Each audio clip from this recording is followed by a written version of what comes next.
In 1776, a new democracy aspired to become a new nation with freedom for all. We remember that our wordsmiths began with, "We the people of the United States, in order to form a more perfect union, establish justice, ensure domestic tranquility, provide for the common defense, promote the general welfare, and secure the blessings of liberty to ourselves and our posterity, do ordain and establish this Constitution for the United States of America." This, quote, "experiment in democracy," unquote, continues to be complex, messy, and at all times on a spectrum of growth and decay. Here within this faith community, we too acknowledge and are a community trying to extend belonging and freedom to all. Through these intentions to provide radical belonging, justice, and tranquility, we acknowledge that we don't always get it right. We will relentlessly continue our efforts so that people on all parts of the continuum of sexual orientation and gender identity and expression, including those who are gay, bisexual, heterosexual, transgender, cisgender, queer folks, the sexually active, the celibate, and everyone for whom these labels don't apply, may all belong. People of African descent, of Asian descent, of European descent, of First Nations descent in this land and abroad, and people of mixed and multiple descents, and of all the languages spoken here, may all belong. Bodies with all abilities and challenges, those living with any chronic medical condition, visible or invisible, mental or physical, may all belong. People who identify as activists and those who don't, mystics, believers, seekers of all kinds, people of all ages, those who support you to be here, may all belong. Your emotions, joy, fear, grief, contentment, disappointment, surprise, and all else that flows through you, may all belong. Your families, genetic and otherwise, those dear to us who have died, and our ancestors and the future ones, the ancestors who lived in this land, in this place where these buildings are now. We honor you through this work that we are undertaking. May all belong. People who feel broken, lost, struggling, who suffer from self-doubt and self-judgment, may all belong. All beings that inhabit this earth, the two-legged, the four-legged, winged and finned, those that walk, fly, and crawl, above the ground and below, in air and water. We all belong.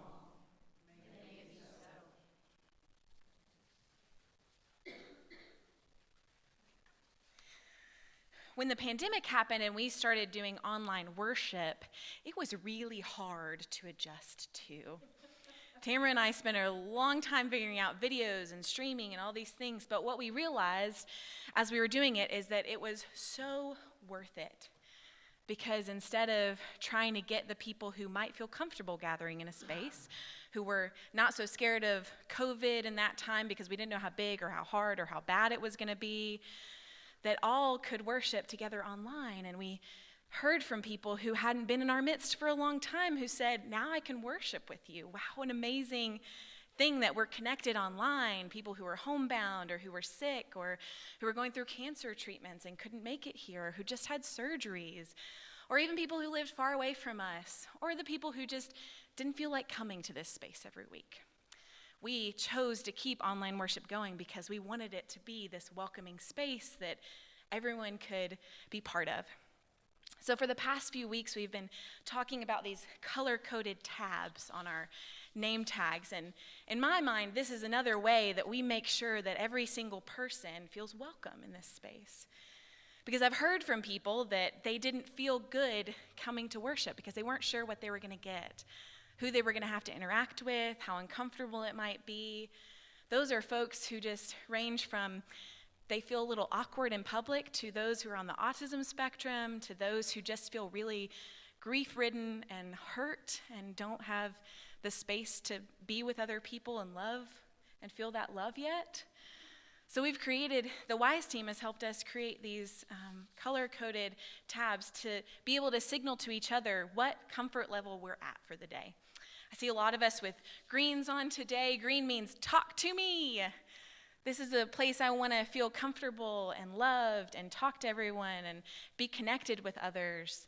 Our yellow tabs mean today I'm a little more reserved. Maybe don't come up to me. I'll come up to you if I want to. Just a close group of friends. And the red says, I need to be by myself, but I am so glad to be here.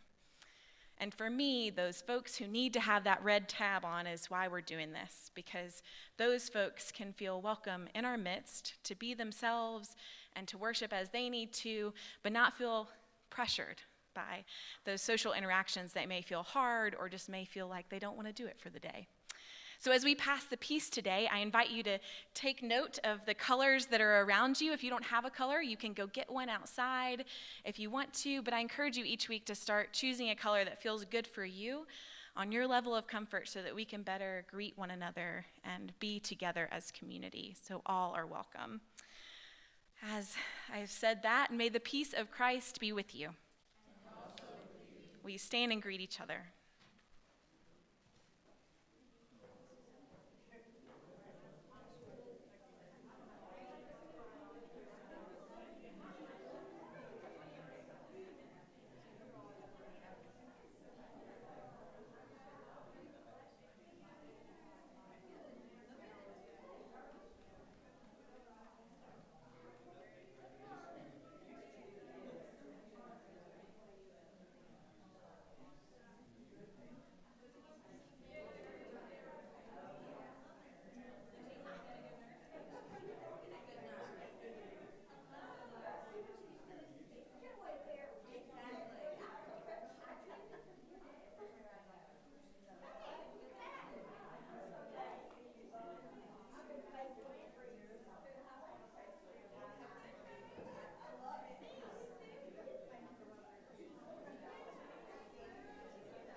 Berry wrote, "The question that must be addressed is not how to care for the planet, but how to care for each of the planet's millions of human and natural neighborhoods, each of its millions of small pieces and parcels of land, each one of which is in some precious way different from all others."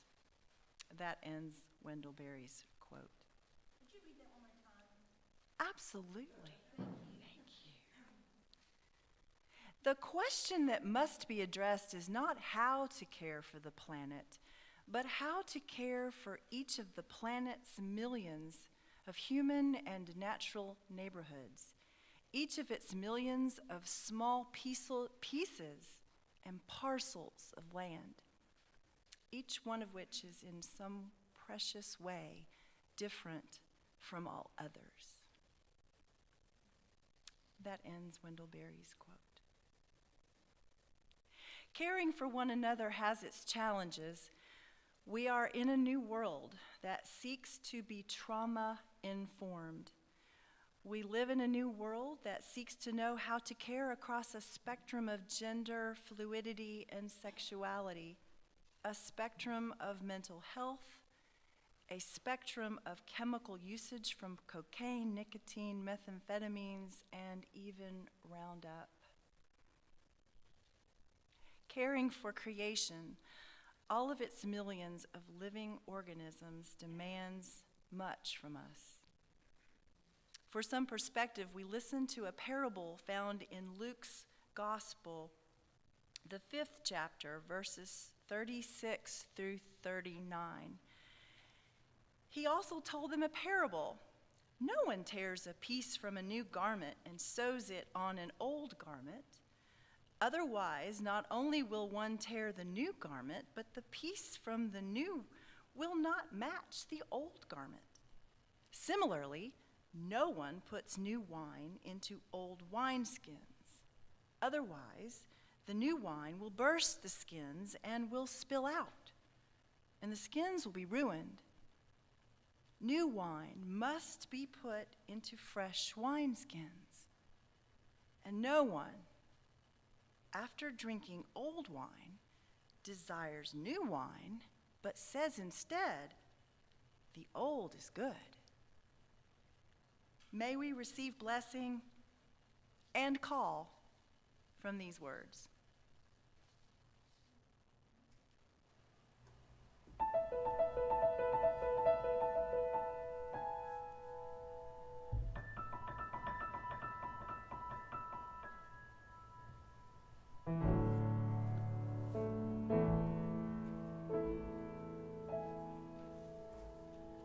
The soul, it holds the past. It shows us where we've been.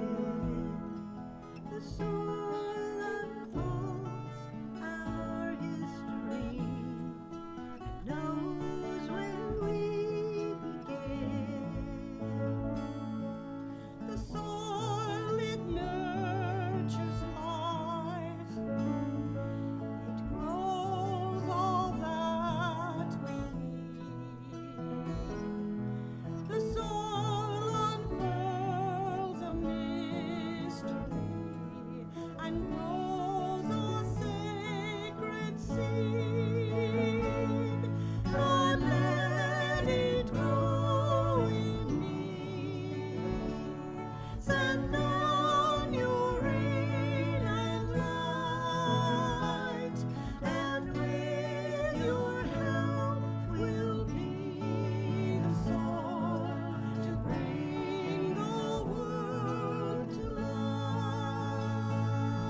I invite you to pray with me. God of the light and of the soil, we ask that you bring us to life in ways that we know we might have to get dirty. Give us the temerity, the hope, the strength to dig into your soil, even though we might end up with dirt underneath our fingernails. May we love the life found there.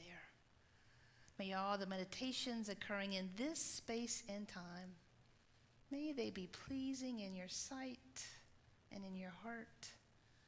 For may we know that you are the soil. We seek to be your people as you redeem us and offer us hope. Amen and amen. So I was gone for 5 weeks. I don't know if any of you know that. And last week when I showed up here, for some odd reason, I thought that I could do worship just fine after a 30-hour return and 30 hours of trip and maybe about 6 hours of sleep.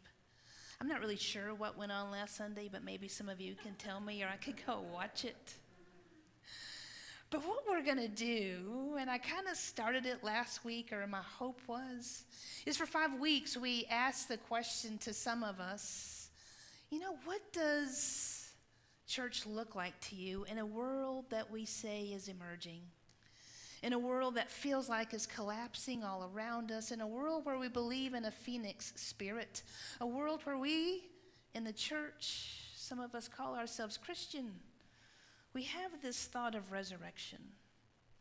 And so if we truly do believe in the resurrection, what does that look like when it feels like things are dying all around us? And so here we are in the high country. I don't know about you, but I think we live in paradise. And some of you told me when I was applying for this job, this is called God's country. And as we got into the 80s this week, some of us began to complain, but we can't complain when we know that it's 110 and 105 in other places. We have flowers blooming. We have greenness happening. And a piece of my spiritual practice that I've finally accepted and know that I need for my own spirit and soul is this week part of getting over jet lag and part of just, wow, what has happened in the last 5 weeks is I went outside every morning and I dug in the dirt. I pulled weeds and I found the hill. I found the daylilies. Here they are. And look at all these blooms going. And with that, I began to say, okay, what's happening next? So Sarah began on the last Sunday in May, that's actually May 21st, and she had this vulnerable moment where she allowed you to talk back to her after she offered some words. And that was her understanding of how do we have this two-way conversation even in this place. And then the following Sunday, Renee offered a community meal where she wanted to talk about what foods are important to you. These stories that are a piece of us. That's a piece of this soil, right? This soil where we emerge from, the carrots and the zucchini and the okra, or the beef or the pork, or no meat whatsoever, because I understand that the soil is where I need to live. And those stories became richness for us to bloom and to talk about. Maybe even this is dead and decaying. It needs to go back into the soil and become compost. Then the following week, Molly Bolton was offering her understanding of spiritual practices for consolation and comfort. And even though she wasn't here in person because of her pregnancy, we, the community, said, that's okay. We'll step into the gap. And that day seemed remarkable as you all engaged those spiritual practices and began to offer yourselves one to another. Right? We offered our spirits one to another. And for me, that is this soil in which we're asking God, offer us to grow. Teach us to grow. May we be that soil where things can emerge from. Then the next Sunday after that, Dave Henry came, and he talked about scattering. And we come into this place and we gather ourselves up and we nurture our spirit so that when we leave these walls and we scatter, we have taken this soil, we're taking this love out so that we can bloom outside these walls. And then Melanie topped that off with radical belonging, making the cut. If we truly do understand an extravagant welcome, how are we missing the mark in certain ways? And what would it really take if the soil really erupted in blooms as wild as this? I think she told me it was begonia, Kathleen Rao. I mean, where does this kind of plant come from? And then it lives on our table, and I forgot to put the big one back on the table. Because when we offer this space as a radical belonging, things come from the soil in ways that we don't even know. They're ready to burst forth. And for me, that was the perfect metaphor to what do we call ourselves into now as we further ourselves into this growing season. Here in the liturgical world, we're in the green, ordinary time, but it's the season of growth. And so I'm asking you, are you ready to ponder for you, where is growth next? And what we say, last week I showed you a little bit of what I do with this facilitation thing. And so today, guess what? The wisdom is in the room. That's what we believe. And so I'm going to offer some questions. And on the back, you'll notice that there's some blank space on the second page. So you can either take some notes as you want to answer, if that's who you are as a visual learner and a note taker. Or maybe you might want to talk to your neighbor, or maybe you just want to talk back to me. And would you go get them handheld? And so this time, I offered these people, so what does church look like for you? And so what's happening today, guess what? This is if Tamara was in charge and I didn't have any fear whatsoever. This is what church would look like for me.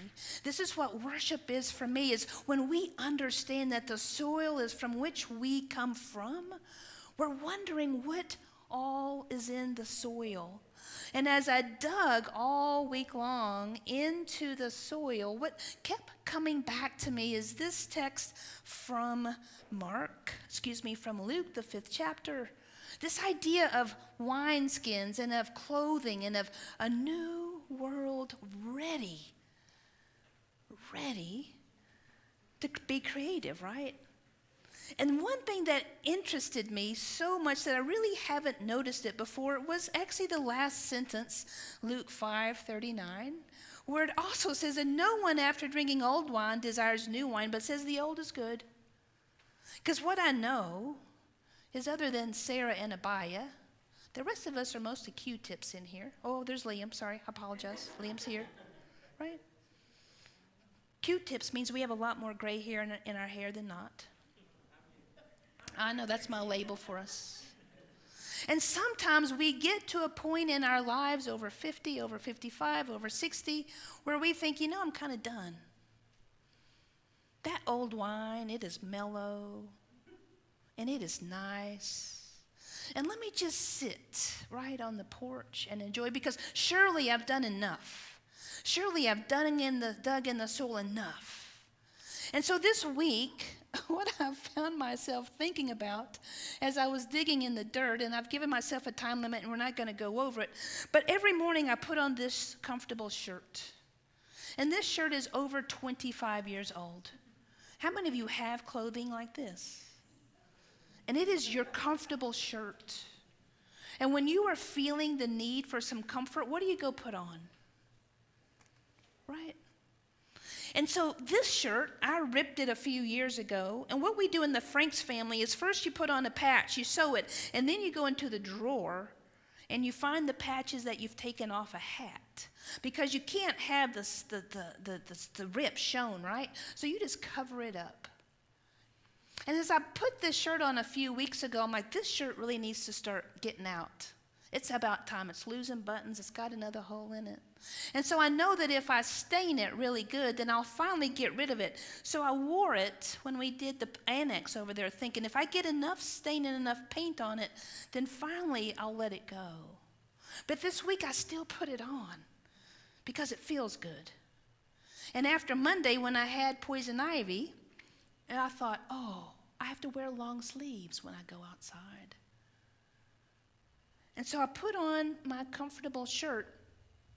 And as I was working in it, I thought, this is exactly how it goes, isn't it?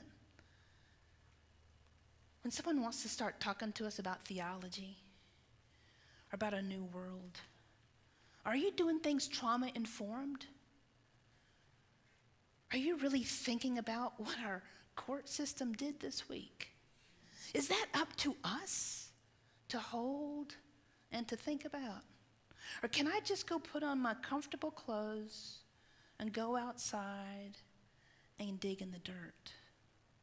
And I think the answer is yes. I think it's always a both and. And I think we need to know when we're understanding that nice, smooth, old wine sitting on the porch, nourishing ourselves and our spirits, so that when we are called to get out the new wineskin, because the new, fresh harvest is ready, it's got to go in the new wineskin. And this is when it begins to get a little tricky, isn't it? Because what does it really mean to do the work, to be trauma-informed? What does it really mean to do the work of becoming anti-racist? What does it mean to do the work, to connect back with creation and to understand that it provides us life, but we have blocked it out and we don't want to connect back with the earth. We just want to continue to consume from it, forgetting that we actually have to also be in relationship with it. So I wonder for you, and Pam, I didn't tell you this, but there is a slide that says growing. She's good, she's got me. So I wonder for you, here's our question, right? How do you measure growth? And then in this metaphor of wineskins, what are you willing to leave behind for new growth? You know, I'm guessing many of us in this room, when we were raised, or maybe those of you who have grandkids, you had the heads. You know, you put the mark on them. You never painted that, right? And that's how we knew we were growing. But at some point, we stopped doing that. And I'm actually starting to shrink, and some of you are too. We're going instead of up. And so now, how do you mark your growth? And some of you may not even think about it anymore, but I'm inviting you to in this moment. How do you measure growth? And this is where you talk back, or you take some notes on the back. But I want to engage you, because I think this is a really important question. When we think about this growing season, especially when we're living in a climate-changed world, specifically when we're living after a pandemic that Sarah reminded us of, what for us now is growth? Anybody?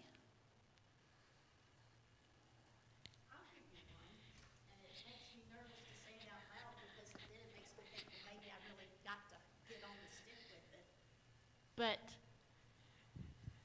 when we came here, I brought a lot of my teaching stuff. I left a lot to be used by folks at camp, but I have a ton. And in order to grow, I need to leave it behind. And I need to clear out, and I need to find a space for it, and hopefully I can find a place that it will be used again. But in growing, my measure of growth will be, in a way, how much I can give away and how much I can let loose in order to make room for growth, Perfect. Another one? but it's scary. Anybody else? How do you measure growth for you? I was trying to think of this personally, but I think more in terms of, I think, community, because I don't think I grow by myself as much as I grow with community. So for me, especially, maybe Abaya can speak on this too, but with the well, we haven't gotten much bigger over the last couple of years. We've actually shrunk a little bit because a pandemic happened and it was hard to get folks, and things change, and then, lives change and people go in different directions. And the way I feel like I'm measuring growth with that is how comfortable are people to be there and be themselves. So it's kind of like our color tabs, right? Are there people who have gone from red, coming in and not speaking and not really feeling comfortable, to a green of really seeking support and seeking love and community?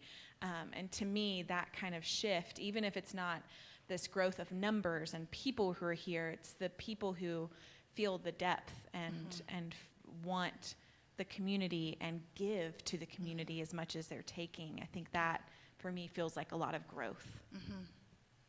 Anybody else? Bernie.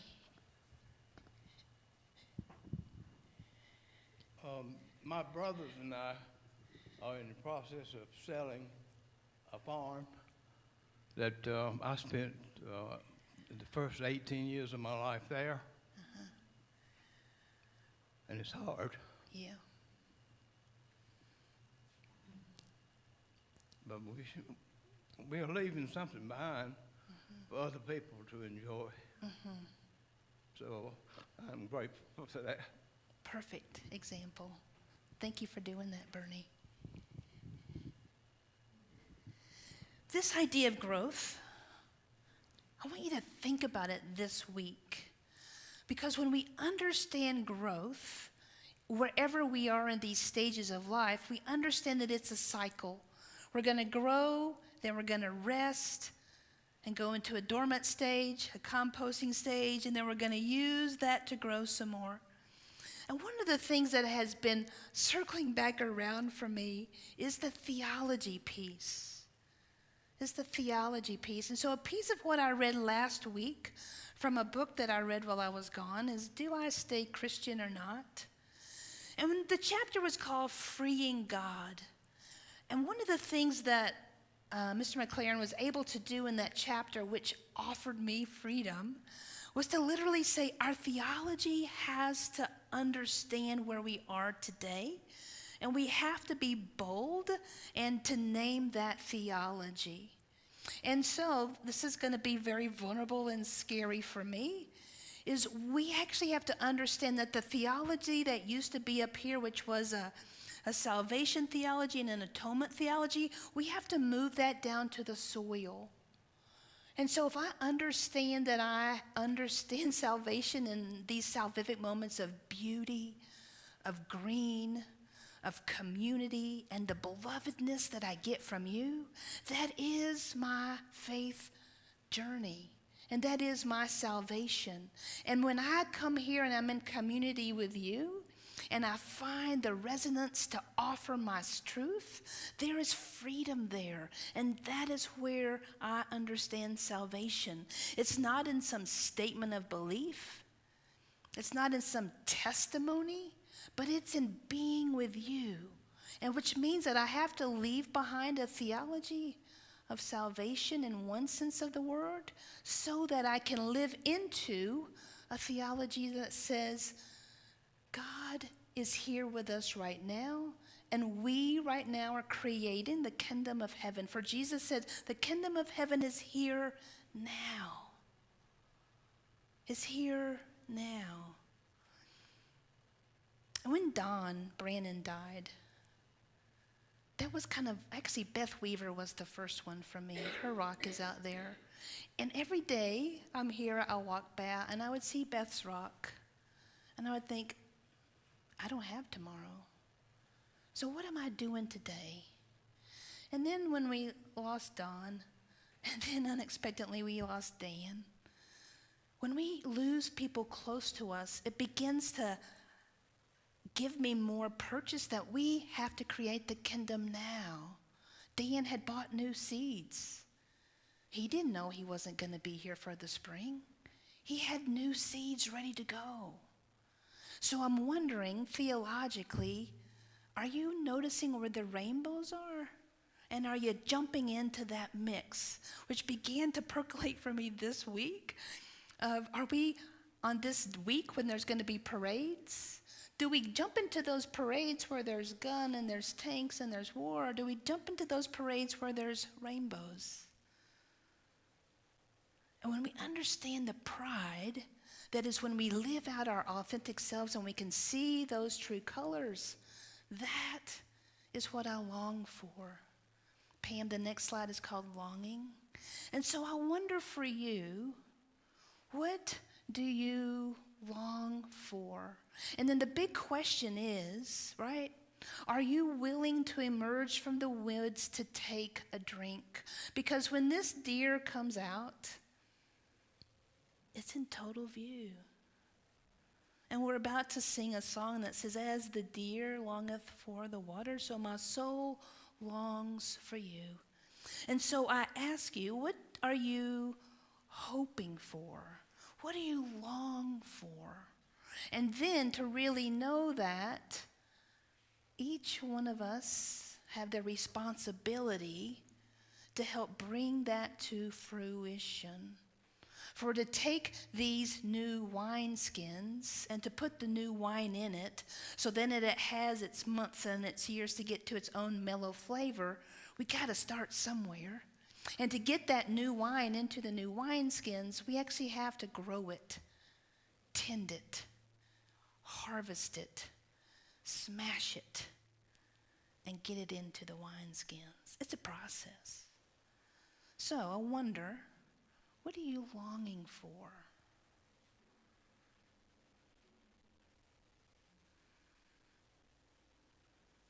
Abaya. As some of y'all know, I'm moving to Georgia, and I long for Southern liberation. I long for people to be resilient and to find my community in the Deep South, and for folks in Florida right now going through basically a fascist local government, to find strength in one another and not to give up. Amen. Thank you.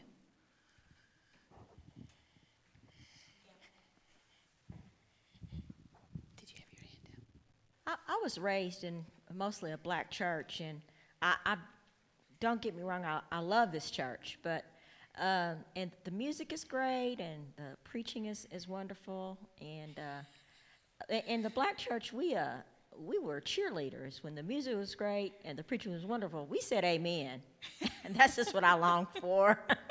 we gave him some support. You long for a little talking back. Yeah.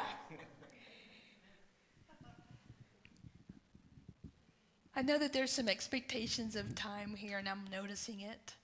And so as we sing this song, I invite you to hold this question. What are you longing for? And how will you know satisfaction within that? And then my invitation to you is that you don't leave the conversation here. You don't leave the conversation here. There's going to be another time here in a moment to share and to take these questions out. Because this, I think, is how we grow as individuals and as a beloved community when we're willing to have these conversations. So may the Spirit draw us to the water.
invite you to pray with me.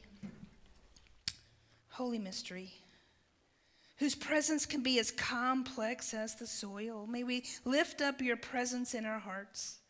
May the wonder of new life come. May we hold it tenderly, caring for it responsibly. We long for the gifts of water to be like minds who desire a kingdom where love enriches the soil, a kingdom where hope is the connective root ball, a kingdom where composting dead organic matter is not feared, a kingdom that believes in growth and rejuvenation. Open our hearts to receive what is offered in this moment, so that we might share with others out of our abundance. Move us into community and connection, that we might forget the scores we keep against those who hurt us. Save us from the temptations, the invasives, and the thorns of all that would keep us from you. And deliver us from those things that seek to harm. Unfurl your perfect kinship of love, power, and glory forever. Set before us is my version of a communion table. It is bountiful in ways beyond a simple bread and cup. And you're going to be invited to come and partake as you are led, knowing that when you come and eat of the gifts of the soil, there is nourishment there. When we understand the soil offers us holiness and sustenance, there is a sacredness that when we taste this fresh, hot, baked bread, we find mercy, or maybe grace. And so as we understand that we are called to remember the stories, to remember the foundations of mercy, that acceptance and liberation is ours when we open our hearts to it, we remember that we have a responsibility to know how we are called to grow and to possibly live into that. And maybe the question is also, what sacrifices have been made for our wholeness? Do we give joy for the carrot that is giving itself to us? Do we give joy to the grape that is allowing itself to be smashed to make a wonderful pitcher of juice? Do we give joy for the sacrifices and toil of laborers that probably aren't getting paid enough? This table is open to any and all who seek to belong, to understand a radical hospitality, and who seek to willingly give and receive the gifts of forgiveness and mercy and grace and love. And so on these gifts of bountiful fruits of the earth, know that they contain the hope of this kingdom that is to be offered for all. There is a gluten-free cracker. There is a gluten-full loaf of bread. There are plates. I'm going to be standing right over here offering you a cup of the vine.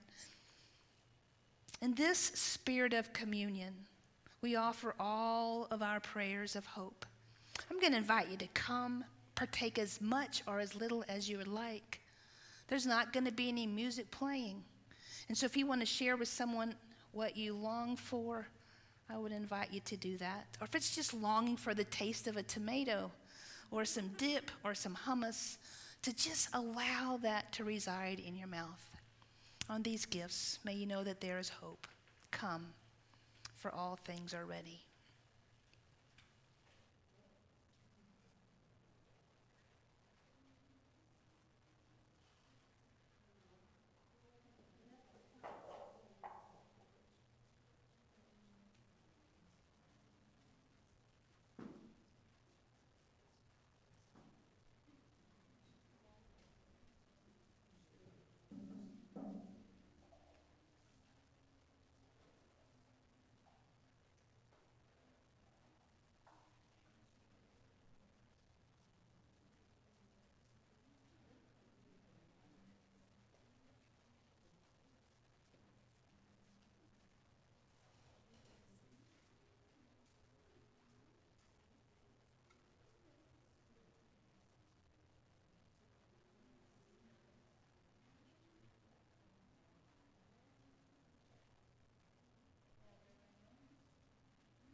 on these gifts, as you sit, I'm going to invite you just to taste them.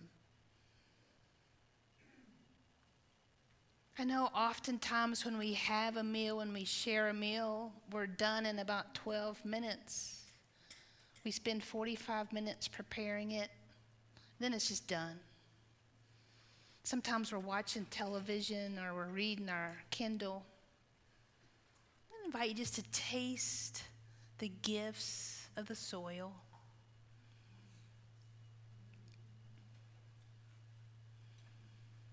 And remember that this soil is what has produced you. From dust we come, and from dust we return.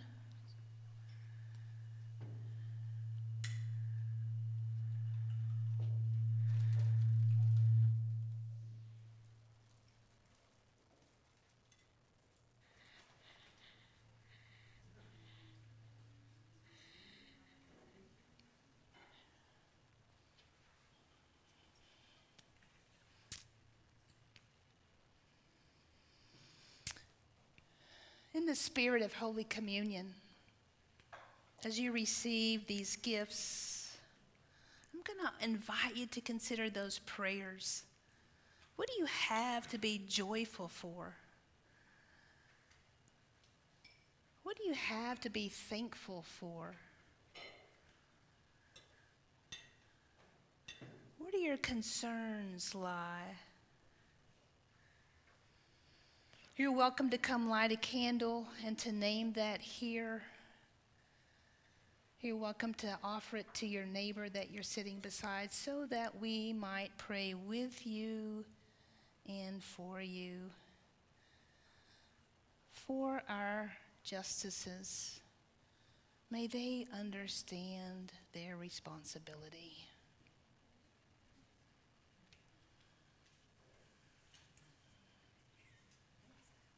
Anybody else, you're welcome to come offer a prayer.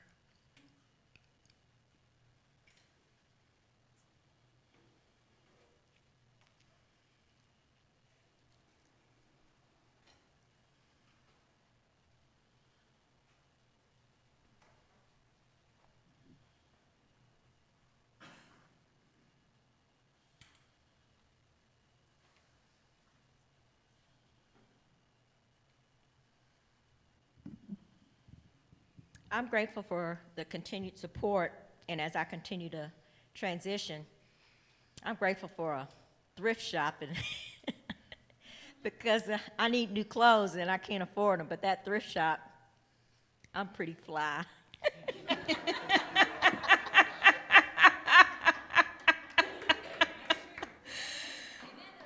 And anybody else, a prayer?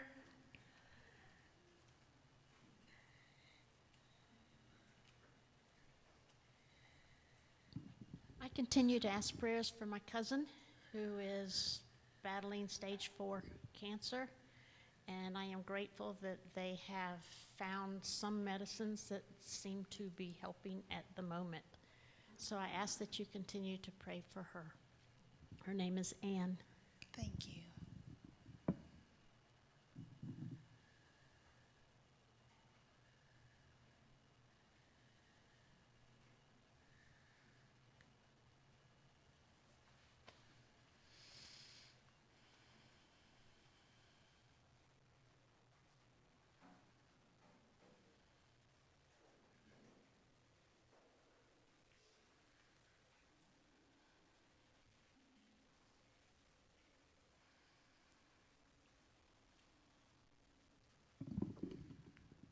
I'm lighting this candle for Stacy Brooks and her mother, Martha Brooks.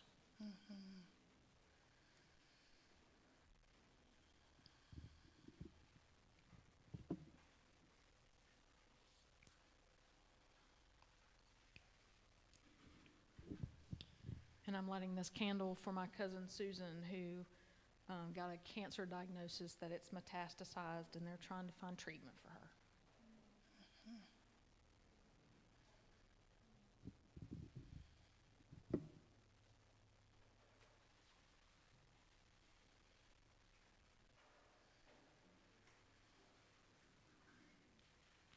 holy mystery, whose presence can be as complex as the soil, through our act of Holy Communion, of lighting candles and bringing the contents of our hearts to the light.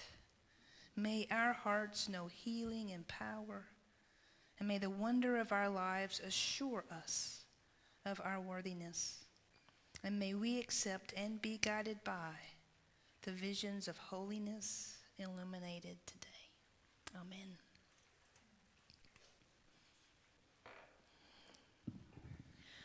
Wise person Audre Lorde wrote in her journal, "How can we use each other's differences in our common battles for a livable future?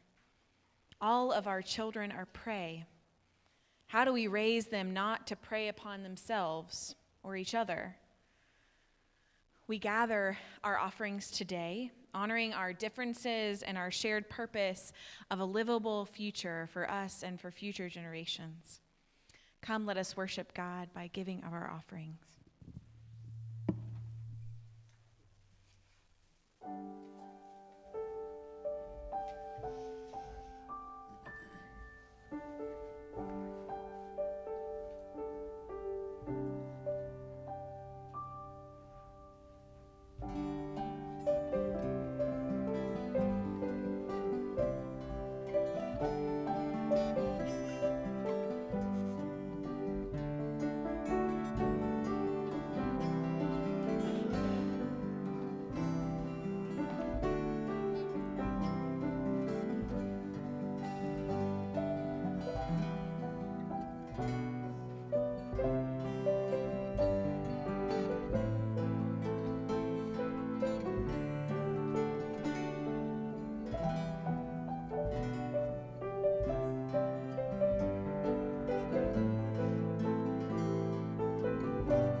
As we offer all of these monetary gifts, we also offer the gifts of community.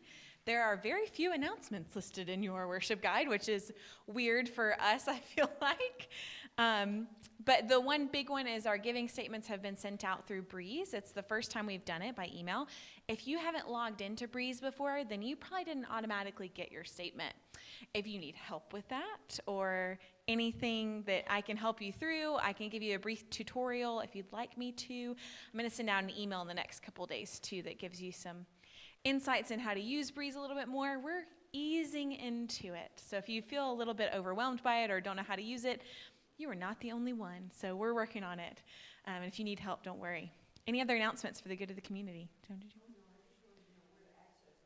Yeah, so there's a link to Breeze on our website. If you go the bottom part of the website is on every page. It just says Breeze link. Click into it. If you haven't activated your account before, you would have gotten an email for activation, and we can resend that too. So Joan, I'll look at your account too when we get back. Any other announcements for the good of this community? Yes. This didn't exactly appear on the listserv, but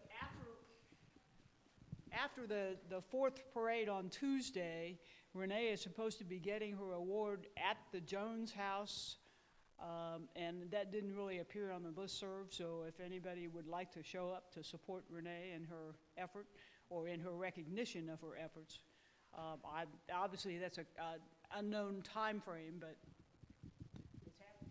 She is being honored at the 4th of July parade as the head, is it Grand Marshal? Okay, we'll say Grand Marshal then. As Grand Marshal, which is really exciting, and Renee has done so much work for this community, for our church, and creating community here, but also beyond these walls with Farm Cafe. So yeah, we can be there in support of her, and she'll be at the Jones House after that. If we find more information, we'll send it out on the listserv to see. Any other announcements?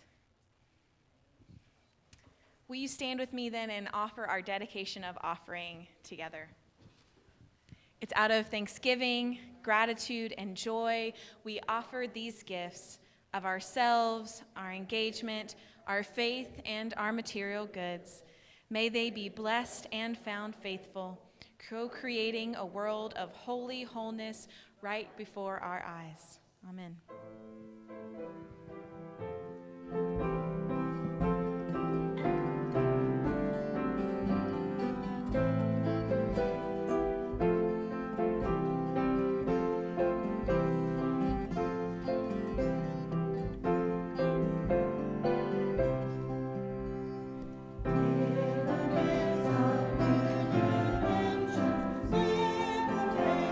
Changing ways, you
as we go from this place, may we roar with our own hearts of love. May we be able to reach that last note that Sandra did so brilliantly. May our voices and our bodies demonstrate the love and the grace that is offered to all in warm loaves of bread and juicy, ripe tomatoes. May we refuse to tolerate shame and shunning, and may our hearts know that we can create a kingdom of heaven. May it be so this day. Amen and amen. Can I say just one thing before we leave? So thank you all. Thank you as for words for the outpouring of love and food and text and call visits that we have had over the past few weeks. To know that our heart goes out to you. I tried to keep all of the bowls and everything separate. I failed miserably. So they are on the counter in the kitchen. So I'm going to just let y'all go figure out what yours is. Thank you. Celebration that you're both back. Yay. Let's have a great week, wondering what freedom might mean.